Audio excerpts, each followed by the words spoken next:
Hello students, आज हम कर रहे हैं सिमिलैरिटी की प्रैक्टिस शीट 1.3। लेकिन उससे पहले आपको सिमिलैरिटी किसे कहते हैं, क्योंकि चैप्टर ही सिमिलैरिटी का है, आपको वो टर्म क्लियर होना चाहिए। इसलिए यहाँ मैं ये बता रही हूँ। देखिए, दो ट्राइंगल्स हैं। अगर ये दो ट्राइंगल्स एक दूसरे को पूरी तरह से हाइड कर लेते हैं, ओवरलैप कर लेते हैं, तो हम ऐसे ट्राइंगल्स को कॉन्ग्रुएंट ट्राइंगल्स बोलते हैं। यानी दे आर एग्जैक्टली इक्वल, उनके एंगल्स भी, उनकी साइड्स भी सब इक्वल है। लेकिन अगर यही चीज हम इन दो ट्राइंगल्स की बात करें तो इनके एंगल्स तो इक्वल है, ये देखिए, लेकिन साइड एक की छोटी है, एक की बड़ी है, और सिमिलरली यहाँ पे भी छोटी और बड़ी है, यानी प्रोपोर्शनेट है। इनकी साइड्स प्रोपोर्शनेट है पर एंगल्स आर इक्वल। तो ऐसे ट्राइंगल्स को हम सिमिलर ट्राइंगल्स कहते हैं। सिमिलर ट्राइंगल्स होने के लिए कुछ टेस्ट होते हैं जो हमें प्रूव करने पड़ते हैं। अगर उन टेस्ट को वो ट्राइंगल्स प्रूव कर देते हैं तो उन ट्राइंगल्स को ही हम सिमिलर कहते हैं।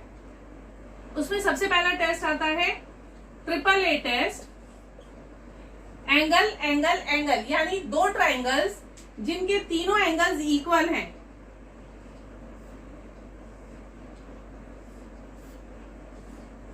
सपोज ये 90 है, ये भी 90 है, ये 30 है, ये भी 30 है, ये 60 है, ये भी 60 है।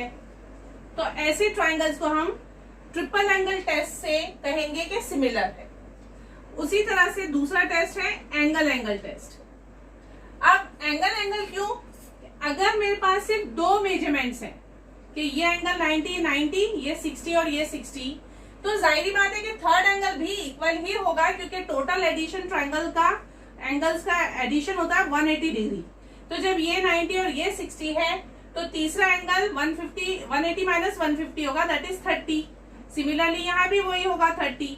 इसका मतलब अगर दो एंगल्स इक्वल दिए हुए हैं तो हम डायरेक्टली डबल एंगल टेस्ट से भी कह सकते हैं कि वो दो ट्राइंगल सिमिलर है। ट्रिपल एंगल पे जाने की जरूरत ही नहीं है, क्योंकि वो ऑटोमेटिकली प्रूव्ड है।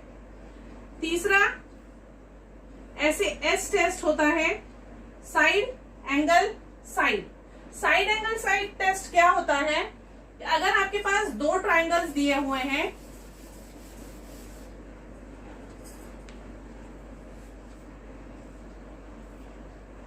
इस तरीके से दो ट्राइंगल सपोज दिए हुए हैं, इसमें ये दो साइड्स प्रोपोर्शनेट हैं, और जो दो साइड्स प्रोपोर्शनेट दी गई हैं उन्हीं का इंक्लूडेड एंगल इक्वल दिया हुआ है। तो हम कहेंगे कि एस टेस्ट से ये दो ट्राइंगल सिमिलर हैं। अगर जो दो साइड्स प्रोपोर्शन में दी हुई हैं और उन दो साइड्स का ही इंक्लूडेड एंगल, ये एंगल, सपोज मेरे ये दो साइड्स प्रोपोर्शनेट दी हुई है, तो इन दो साइड से बनने वाला एंगल ये है, ये और ये नहीं। अगर यहाँ पे मेजरमेंट दी होगी और आप कहेंगे कि ये ऐसे टेस्ट से प्रूव हो जाएगा, तो रॉन्ग हो जाएगा। इन दो साइड्स को जिन्होंने उन्हें सिमिलर बताया है और उन दो साइड्स के बीच का एंगल इक्वल होगा, तो ही हम कहेंगे ऐसे टेस्ट से ये दो ट्राइंगल सिमिलर है।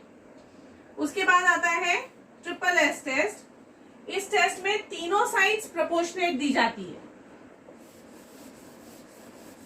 तीनों साइड्स ही प्रोपोर्शनेट होती हैं, तब हम कहते हैं कि ट्रिपल एस टेस्ट से ये ट्राइंगल सिमिलर है।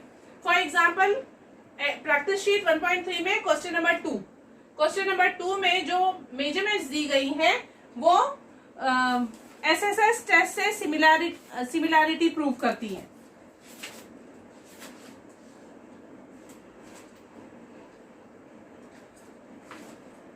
ये क्वेश्चन देखिए, इसके अंदर P Q L M, Q R M N और पी आर एल एन, ये सारी साइड्स प्रोपोर्शनेट है विद द सेम प्रोपोर्शन। तो हम इसके बाद में क्वेश्चन नंबर 2 करते हैं। In triangle P Q R L M N,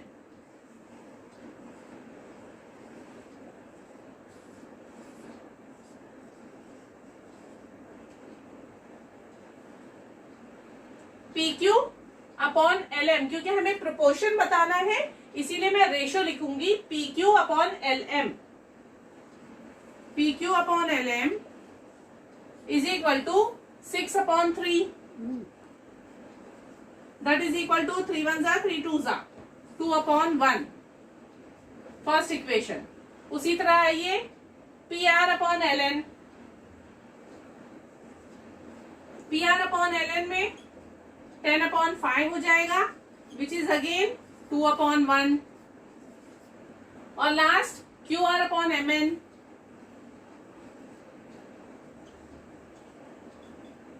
(8/4), which is again after cancelling we get 2/1. तो from 1, 2 and 3 आप लिखेंगे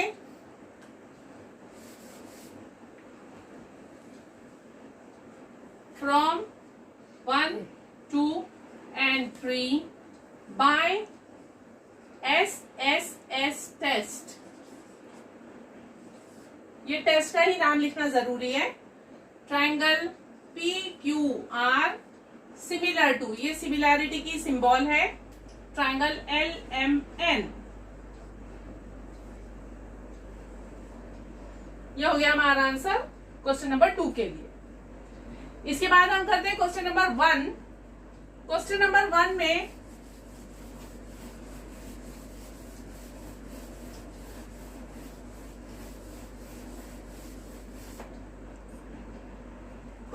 1 में ये दो ट्राइंगल्स दिए हुए हैं और आपसे कहा गया है state which 2 triangles are similar and by which test. Also write the similarity of these 2 triangles by a proper 1-to-1 correspondence. अब हमारे पास यहाँ पे 2 ट्राइंगल्स हमें नजर आ रहे हैं ABC, एंगल B 75 दिया है और यहाँ पे D 75 दिया है, तो मैं लूंगी CDE। Triangle ABC and triangle, क्योंकि B 75 है, यहाँ D 75 है, मैंने B को सेकेंड प्लेस पे लिखा है, इसीलिए यहाँ D को सेकेंड प्लेस पे लिखूंगी। और क्योंकि ABC में C आ रहा है और DCE में भी C कॉमन है, इसीलिए मैं C यहाँ थर्ड प्लेस पे है तो यहाँ भी थर्ड प्लेस पे लिखूंगी। ये नेमिंग बहुत इंपॉर्टेंट है क्योंकि इसी की वजह से हमें करेक्ट रेशियो मिलती है जिसे हम 1-to-1 करस्पॉन्डेंस में लिखते हैं, EDC। ये नेमिंग ध्यान में रखिए, B इक्वल टू D है, इसीलिए B सेकेंड प्लेस पे लिखा है तो D सेकेंड प्लेस पे लिखा है, और C क्योंकि मैंने थर्ड प्लेस पे लिखा है और C दोनों ट्राइंगल्स में आ रहा है, इसीलिए C यहाँ भी मैंने थर्ड प्लेस पे लिखा है। तो इस तरीके से जब आप फर्स्ट स्टेप में ही नेमिंग कर दोगे तो आपको आगे की स्टेप्स बहुत इजी हो जाएगी। इन ट्राइंगल में अब ये सिमिलर कैसे हैं? Angle B is equal to angle D, angle B angle D, लेकिन एंगल D जो है वहां 2 एंगल्स बन रहे हैं, इसीलिए हमें 3 लेटर में नाम लिखना होगा CDE।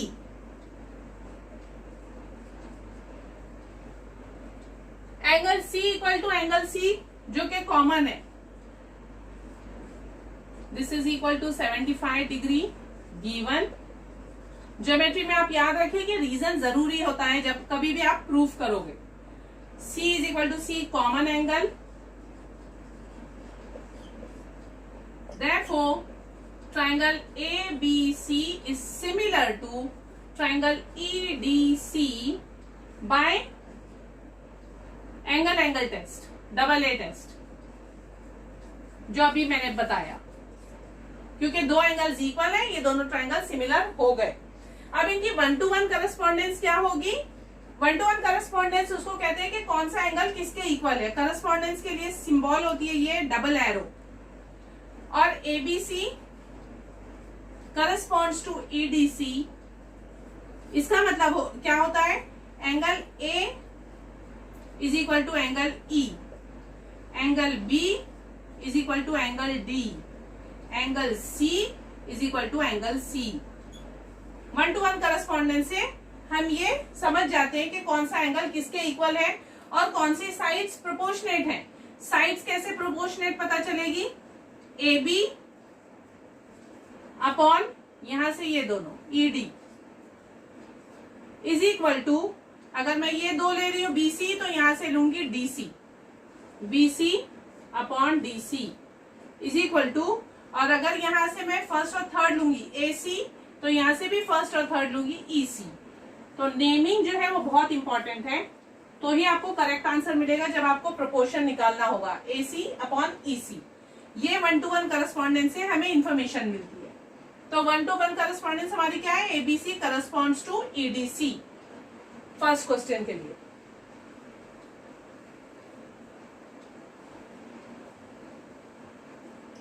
ये फर्स्ट का आंसर है।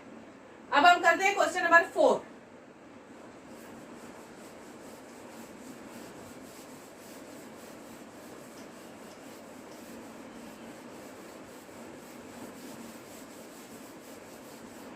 क्वेश्चन नंबर 4 में ये वैल्यूज दी गई है AP, BQ, BC। आपको प्रूव करना है ये दो ट्राइंगल सिमिलर है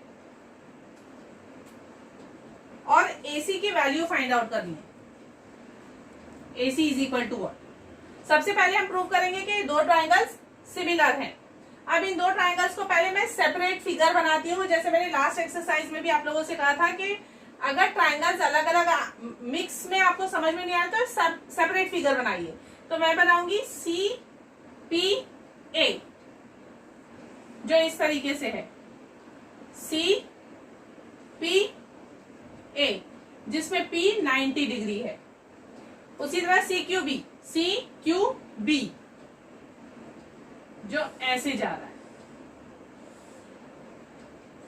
CQ 90 डिग्री है B। अब ये सेम इसी तरीके का क्वेश्चन हो गया जिसमें C कॉमन था, यहाँ पे भी C कॉमन है और एक एंगल 90 है, दूसरा एंगल यहाँ पे 90 है।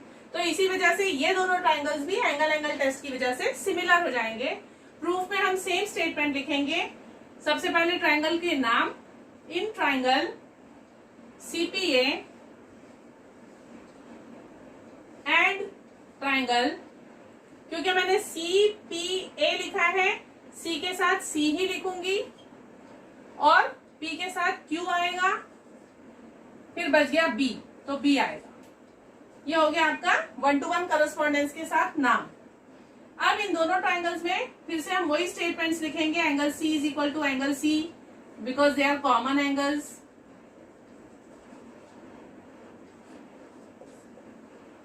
Angle P is equal to angle Q।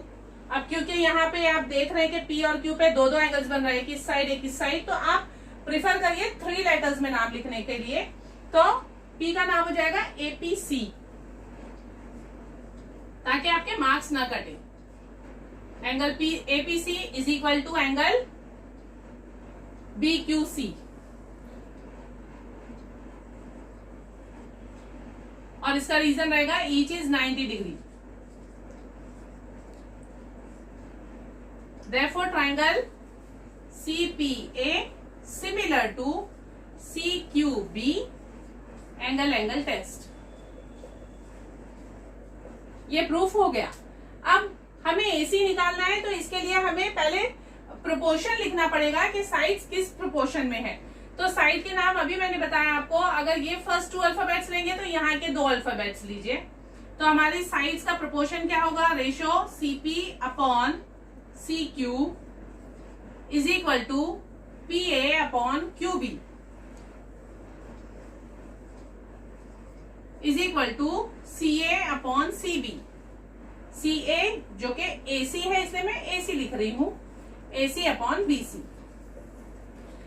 ये कहां से आया, corresponding sides of similar triangles.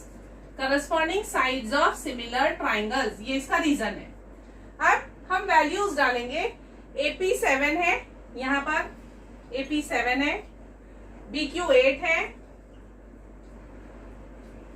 AC मुझे फाइंड आउट करना है और BC 12 है। यानी इस रेशियो की मुझे जरूरत नहीं है, तो इसे लिखने की जरूरत नहीं। ये दोनों की वैल्यूज डाल दी। अब AC में कैलकुलेट कर सकती हूँ बाय क्रॉस मल्टीप्लीकेशन। AC यहीं रह जाएगा, 12 इधर आके मल्टीप्लाई होगा, तो AC is equal to 7 upon 8 into 12। 4 2 जा 4 3 जा 7 3 जा 21 upon 2, that is 10.5. This is the answer for AC. Hope आप लोगों को ये क्वेश्चन भी समझ में आ गया होगा। रिमेनिंग क्वेश्चन हम नेक्स्ट वीडियो में करेंगे। Thank you.